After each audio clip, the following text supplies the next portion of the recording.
Naku po ay napaka-advanced naman talaga mag-isip na itong mga netizen. Ito po ay kumakalat ngayon sa social media, itong post na ito ng isang netizen.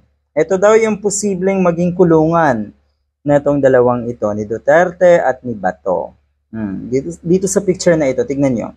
Worried na worried lagi yung kanilang mga itsura. Ano ho, ang dami kasing sabihin na natin, ang daming iniisip siguro ng mga katulad ni Duterte at ni Bato. Dagdagan pa niyan, syempre, nung kanyang kaso or complaint na ito si Franz Castro nga laban kay Duterte.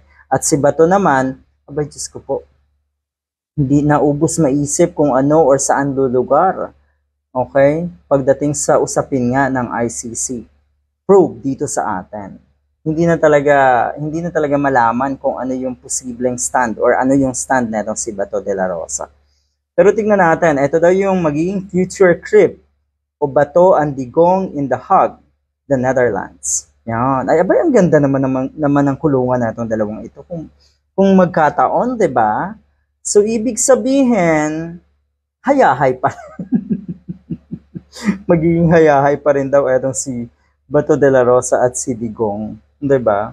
Sa mga oras na ito, sa tingin ko talaga ay kabado na ang mga katulad ni Bato.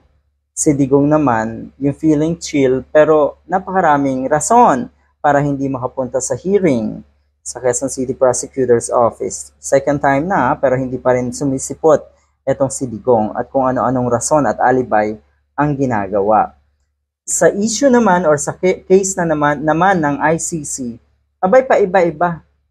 Paiba-iba ang statement na itong dalawang ito, lalo na po itong si Calvo. Ang ibig sabihin lang niyan, parang dumedepende sila sa mga tao na or sa mga statement ng mga politiko rin, kaalyado man nila o hindi, tungkol nga sa pagpasok dito ng ICC.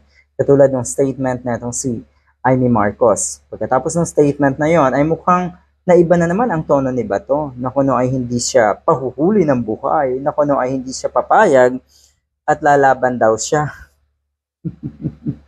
The ICC Detention Center has a gorgeous facade, comfy bedrooms, recreation room, medical facility, library, and gym. Yun lang.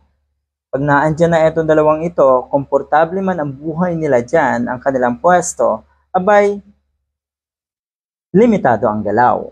Abay, ibig sabihin, wala nang chance na mag-travel. Anyway, sa mga panahon ngayon, hindi na naman masyadong nagta-travel atong si Bato, lalo na po sa mga bansa na may kinalaman or may connection pa ang ICC dahil posible talagang maaresto itong si Calvo.